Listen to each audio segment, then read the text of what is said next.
المبنى ده هيفضل شاهد إن حتى أقوى حكام الأرض ليهم لحظات انكسار ووجع بيحولوها لجمال وخير عشان تخدم الناس. يا مساء الجمال، احنا النهاردة موجودين قدام سبيل وكتاب محمد علي في منطقة الغورية.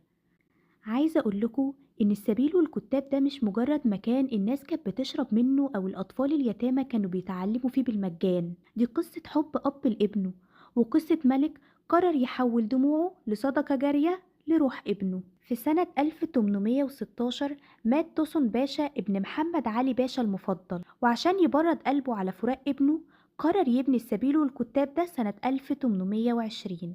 عايزة أقول لكم محمد علي جاب لبناء السبيل والكتاب ده مهندسين ورخام مخصوص من خارج البلاد، وصرف عليه مبالغ كبيرة جدا عشان يطلع بالجمال اللي احنا شايفينه ده.